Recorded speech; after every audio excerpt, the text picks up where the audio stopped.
Hi, I'm Dr. Charlene Walters, author, business and branding mentor, trainer, as well as your host for Launch, a business talk show for anyone who wants to launch their business, their career, or their life.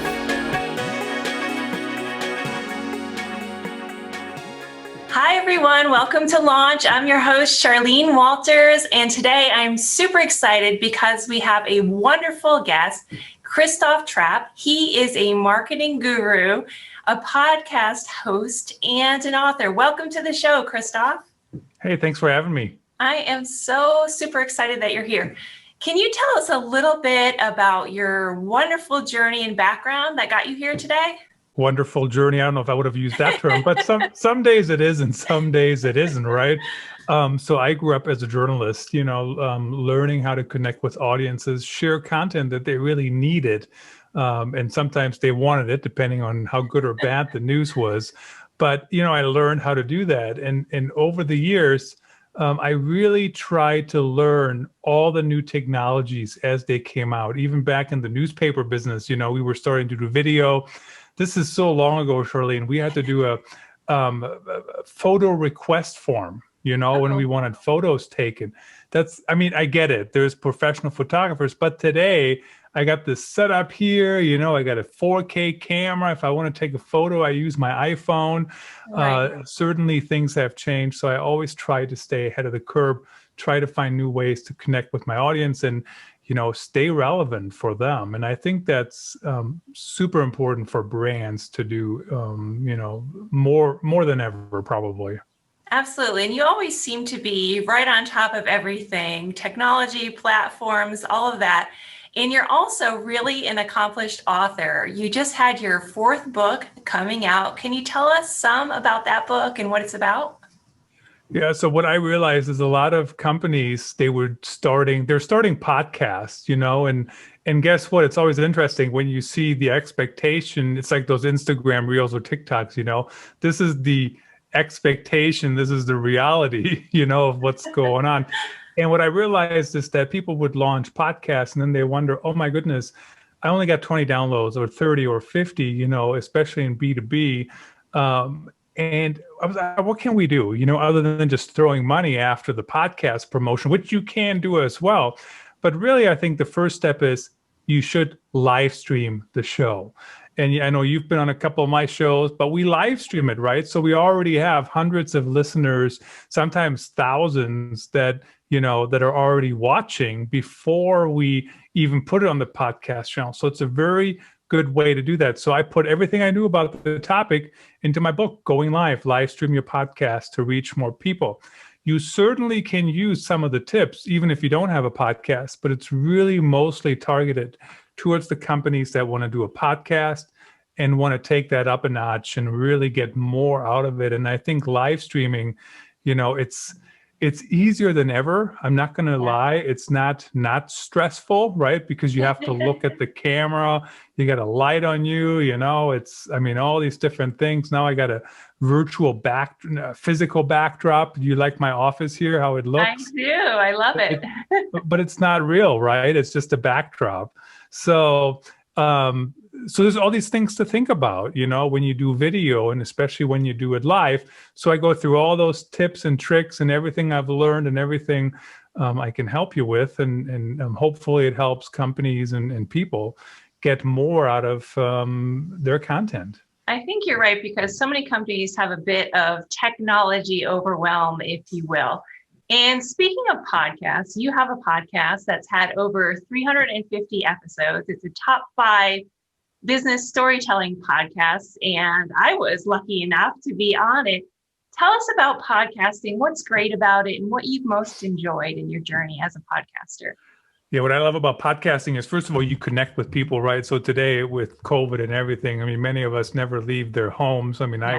I mostly work here. I just signed up for a conference in Cleveland in October, and I can't wait to actually leave the house for, basically. I think we're all right there right now. Right. But you connect with people, you're networking and you always learn things. I think of it as a conversation more than, like a true businessy kind of thing. So that's one thing. The other thing is it is relatively easy to get out there, right? To push out there, which is why a lot of people do it.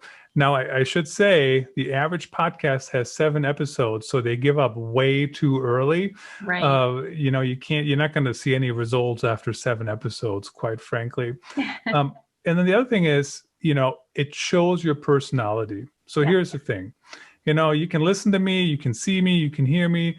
If you don't like me, whatever, but you're not going to reach out to me, right? Because you don't like me. But if you do like me, now you might connect with me and think, hey, this guy knows what he's talking about. Hey, nice conversation with Charlene. Both of them they were brainstorming, they seemed collaborative, whatever it might be. And that's really hard to bring across in the written word, because most companies, they have everything go through so many channels, before anything written gets pushed out. Yes, definitely. And you've had some really wonderful guests, and I'm sure with 350 episodes, some really amazing conversations. I see that you had Seth Godin and other people.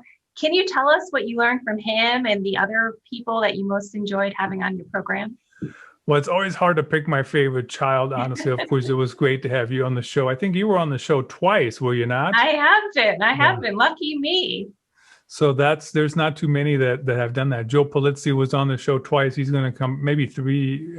He's coming back for his latest book is coming out. Seth Godin definitely was interesting. I followed Seth for a long time, and it was certainly a little bit of a fanboy moment. In fact, I started the show by saying, 10 years ago when I was at United Way, I would put the purple cow in the middle of my PowerPoint, and then I would say to the board, who hasn't paid any attention to me because you looked at that stupid purple cow? And everybody would go, I haven't paid any attention. Of course, that's Seth Godin's concept, right? Yes. But it was a fun conversation. I was being authentic about it, and I didn't feel like, I have to be, I can't show. There's the fine line, right? You don't want to be a screaming fanatic or something, but you can certainly be a fanboy for a moment. Yeah. You always learn something. I agree. You can learn so much, and you can connect with so many people nowadays on social media that you might not have before. So it's definitely a good opportunity, particularly now during the pandemic when we've been stuck at home, so we can reach out more and more. And I think people are often more willing to do podcasts now and connect with other people. So that's awesome. In addition to working with great people, you've also worked on a lot of content marketing campaigns for companies. Can you tell us a little bit about what you've done there and the companies that you've worked with? So first of all, I believe that most every company can use content marketing. I'm not going to say everyone, because everyone is such a strong word, right? It's like saying everyone can lose weight. Everybody, nobody has mental health problems, right? We all know that's not true. Yes. So kind of a far-fetched example here, but everyone is really too strong. But I think most companies can try certain aspects of content marketing. And what really is interesting about content marketing is, and this is why a lot of companies don't do it, because it is kind of a little bit more of a marathon, right? So if you think about running an ad campaign, that's a sprint, because the second you turn off your budget, right, it stops. A content marketing campaign just goes on and on and on. And sometimes you have a home run quickly, and sometimes you don't. Sometimes you get it in a year. A lot of content in B2B especially can take 2 years to rank, Partially that's because it's not very good content, and then all of a sudden somebody's looking for it. And partially it's just because it's not a huge audience. If I'm in the construction industry, for example, and I'm selling whatever construction equipment, there's not millions of buyers, there's maybe thousands, maybe less, depending on how specialized it is. So we always need to keep that in mind. I think about it that way. I've done it in all kinds of different industries: healthcare, software as a service, nonprofits, really all those different industries can do it and stay in front of people. That's really important. And what would you say, for example, for a small business that's just getting started, what should they do, or how should they position themselves in terms of their content? What's a good way to begin? Well, first of all, you got to figure out why do you exist? And I hate to keep quoting the why, figure out the why, but I think that's kind of been overdone to an extent. But you have to figure out what's unique about you and what's different about you. And then here's the other thing, then you have to stay in front of people all the Yes. time, and you have to share the content, and how you share it, it's kind of up to you, like now you can do live streams, now you can do videos, now you can do podcasts. You can write. I think writing is probably the hardest for most small businesses because Hmm. it takes the most amount of time, right? Like think Right. about, I don't know what your workflow is when we're done here, but as soon as I'm done, right? Right. And that's a lot of my shows too. Like as soon as we're done, we're done. So think about what's most efficient and how do you do it? And you don't have to be perfect. So all those things can help you, and just make sure you do them, because why you just want to be on the banner, at the softball complex where there's friends and family. Like you also want that link, Yeah. and we'll keep those things in mind. You absolutely do. And I think it's true that the most important thing is just to get started, because a lot of times, especially new business owners, they get so overwhelmed, they're not sure where to begin. So just starting with something small and sticking with it and being consistent is very important. And part of that too involves live streaming, as you said. How can businesses do this seamlessly? And what are some tips and recommendations for that? Yeah, so live streaming is so much easier than ever, quite frankly. I mean, I do have a little bit of a studio set up here now, but you don't need that. I mean, I started with my iPhone, I started with my iPad, and you can start the same way. And when you look at like realtors, there's a number of realtors who do this really well all over the US. They go into a house and they live stream, an Oh, open yeah. house, for example. Like if they can do it, you can do it, right? Like live stream whatever it is that you're doing, and start there, and then start sharing knowledge, and just kind of, figure out what's the best way to do it. If you end up writing content, don't recreate the wheel all over the place. So I'll give you an example. I was just writing an article. I didn't like it. It Oh, didn't, no. it didn't work. So, but what I did is it had probably six nuggets, right? So 1,500 words, six nuggets that fit into other articles. So I just took them and put them into other articles. I didn't rewrite, a whole new article. So just something to keep in mind once you get into it. How do you make it easy for yourself while you're still doing things? I think Mhm. the biggest thing I find is people start something and they stop, Yes. and it doesn't, nothing works like that. You have to keep going, but how you do it might need to adjust. Yes, definitely. Reusing that content is so important. And then, do you have any tips in terms of tools for live streaming that someone could use to kind of make the most of their content and push it across the most platforms?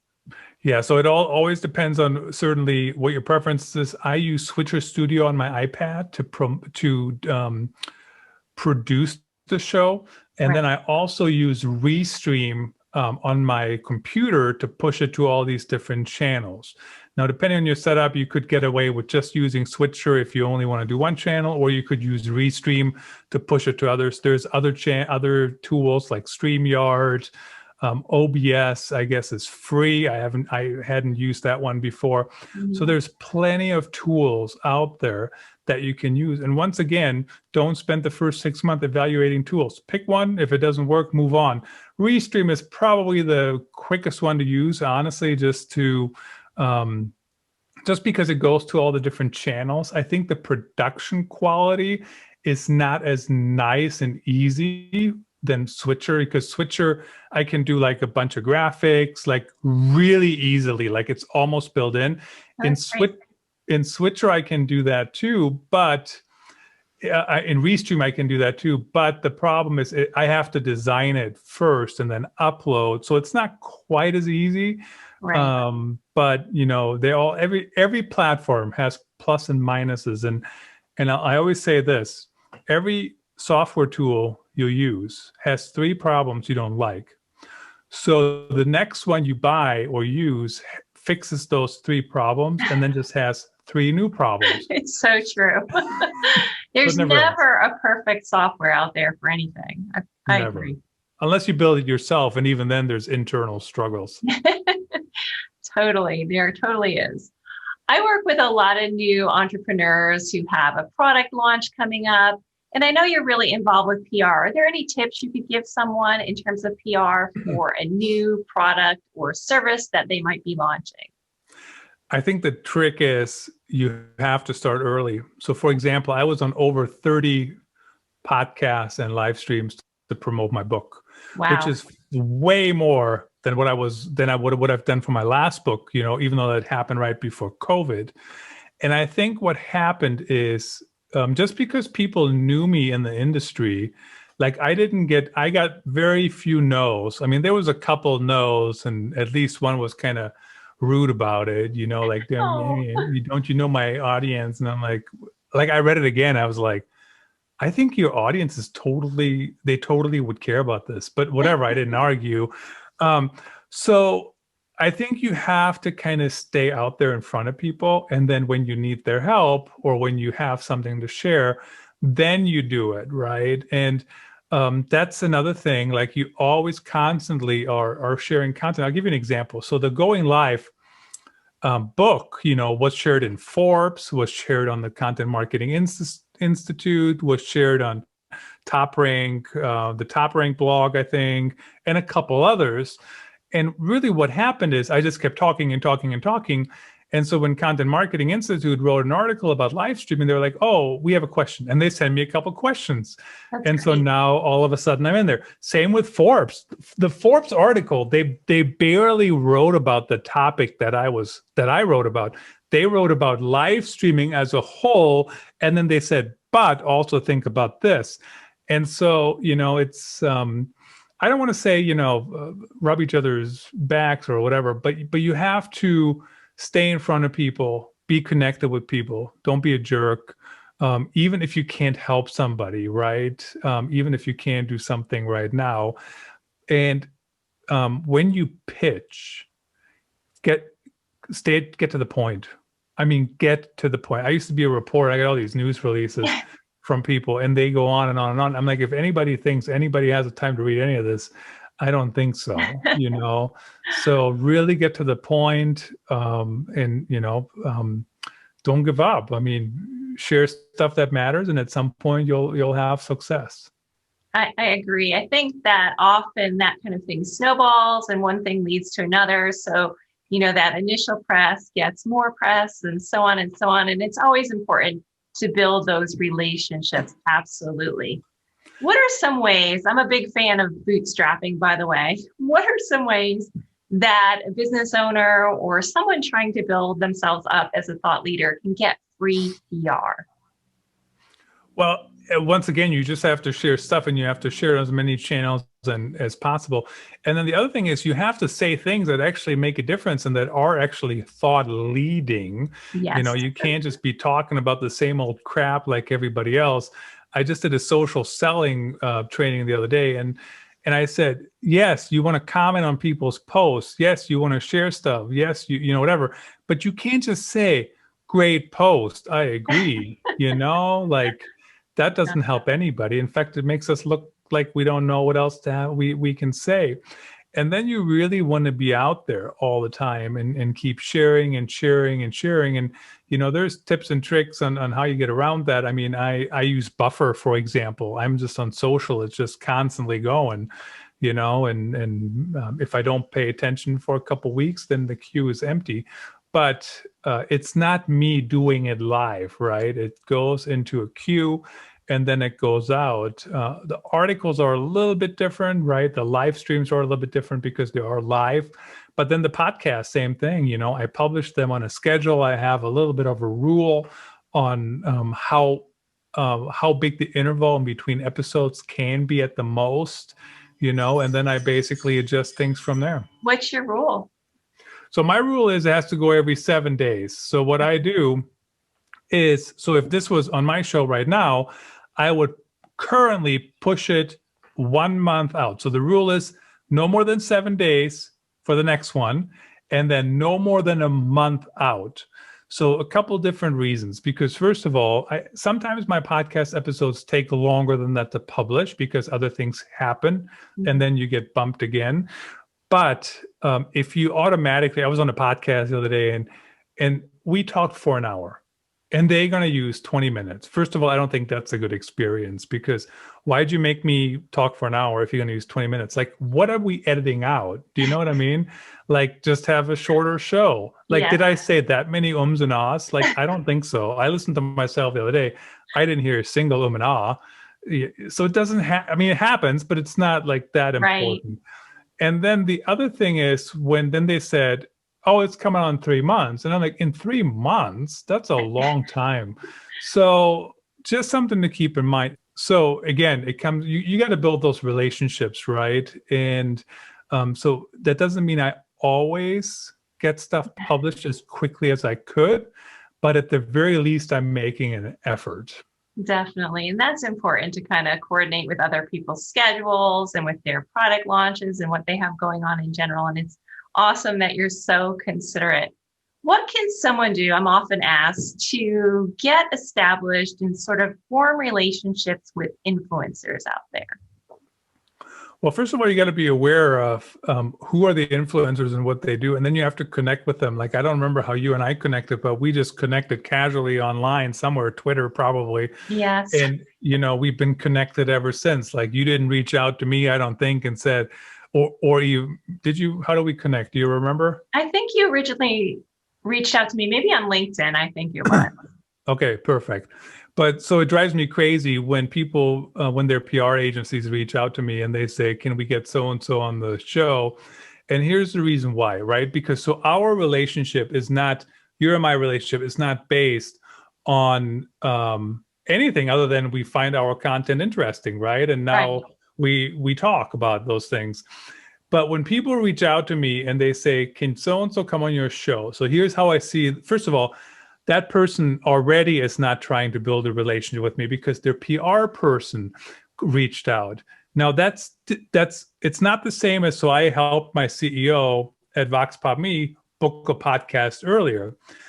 It's not the same thing. I was really just playing the administrative assistant for 10 minutes, right? Very, very different. They're talking to each other.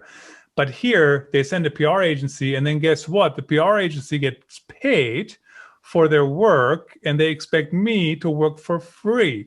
So be very aware of those dynamics, but connect with them, follow them, retweet them.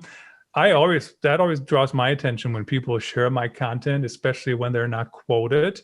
And then their chances, that I want to partner with them, they really go up if they reach out because I already know who they are, right? I noticed it probably. Yes, it's a reciprocate and it'll come back. I definitely think that's the best approach too. And you're also an Amazon influencer, which I think is so awesome. Tell us about how you got involved with that and what that experience has been like. So Amazon now has a live streaming platform, which is very interesting. And basically you can go on there and you can talk about all the products. And I do live stream my podcast there as well. It has been really good the first 3 months or 4 months or whatever it's been in 2021. And really what you do, if you sell on Amazon, you can apply as a brand. If you are an influencer, you can live stream that way. And you basically have to apply, and they look at your other social following. So you have to have a good following on one of 4 other channels to be approved. Now, people ask me, how did you get approved? And I said, I don't know. I applied like 5 years ago. Oh, wow. And so here's why I bring this up, because I don't know if it was 5 years ago, but it was years ago. Right. And Amazon rolled out the Amazon Influencer Program. No live streaming yet, just like build a storefront, whatever. I signed up and I didn't do anything other than I got approved. And I didn't really do anything at all. And then Amazon Live came on. I was like, oh, I want to try Amazon Lives. And I was already in because I was already an Amazon influencer, even though I hadn't done anything. So the reason I bring this up is I make it a practice. When something new comes about, I sign up. Yes. Like I sign up, I have a TikTok account. I don't even know how to get into it. I haven't used it in forever. Like every once in a while, somebody will say, "Hey, check this out," and I go on there, and I already have an account, right? Because I saw Right. it and I signed up. So I always do that, and I really think that's a good practice because then when you need it, it's there when you have it claimed. Absolutely. It totally makes sense, and you're in the right place at the right time. I'm going to switch it up a little. I have a fun game I play. It's called If You Tell Me Yours, I'll Tell You Mine. So I'm going to ask you a couple of quick questions. Where did you grow up, Christoph? Düsseldorf, Germany. Wow, really cool. I grew up in Prospect, Connecticut, which is this really tiny town that you'll never hear of again. What did you want to do when you were young? Well, I always wanted to be a journalist, You did. for sure. Yep. That's really cool. I also really wanted to be a writer. I wanted to be an actress. I wanted to be a psychologist. And though I'm not exactly any of those things, I kind of am a mix of all of those things. How many kids do you have? 2 kids, 2 kids. How old are they? 13 and 6. Woohoo! I have 2 girls. They are almost 14 and 16. What's your favorite ice cream flavor? Favorite ice cream flavor? I don't know. I always get the strawberry cheesecake freeze, like I don't know what they call it at the Dairy Queen, but yeah, I like that one. I like from Dairy Queen, I like their vanilla with the cherry dip. I've loved that since I was young, and I always get that when I'm there. But I try not to get it too much these days. Yeah. What is the best piece of advice you've ever gotten? Best piece of advice. I mean, there's plenty, I think, and it always depends on the situation, of course. But really, you just keep going. Honestly, run the next play. And of course, in content performance culture, I talk about that.